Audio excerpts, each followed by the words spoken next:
समुद्रकिनाऱ्यांची देणगी लाभलेले शहर म्हणजे गोवा। याच गोव्यामध्ये तुम्ही कधी फिरत असताना तिकडे नव्याने बांधण्यात आलेल्या बिर्ला मंदिराला भेट दिली आहे का? हे मंदिर गोव्यातील चिकालिय या ठिकाणी वसलेले आहे। हाय, मी आहे राजेश। तर आज मी माझ्या भाचीसोबत बिर्ला मंदिर बघायला गेलोय। जसं तुम्ही मंदिरामध्ये प्रवेश करता तशी सुंदर अशी कमानी बघायला भेटली। माझ्या भाचीला तर इथे सारखं यायला आवडतं। आत गेल्यावर मंदिर हे पूर्णपणे संगमरवरी दगडाचे बांधले आहे।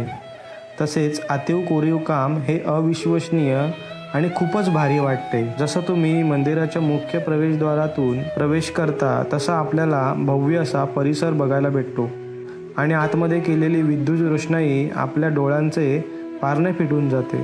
खरंच खूप सुंदर वाटते इथे।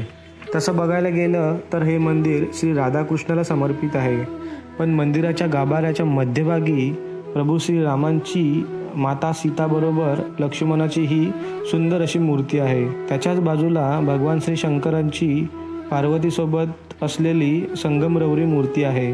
त्याच्याचबरोबर बाजूला आराध्य दैवत असलेले श्री गणपती बाप्पाची संगमरवरीची मूर्ती आणि त्यावर चढवलेली रत्नजडित शाल मूर्तीला घातलेली आहे, त्यामुळे मूर्ती ही उठून दिसते। त्याच्याच बाजूला श्री राधाकृष्णाची सुंदर अशी मूर्ती आहे। आतमध्ये डाव्या बाजूला श्री हनुमानाची भव्य अशी मूर्ती आहे। मित्रांनो, मंदिर हे मागच्या बाजूने सुद्धा खूपच सुंदर दिसते बघायला। तुम्हाला जर मंदिराला भेट द्यायचं असेल तर वीकेंड सोडून नक्की या आणि आलाच तर संध्याकाळच्या वेळेला नक्की भेट द्या।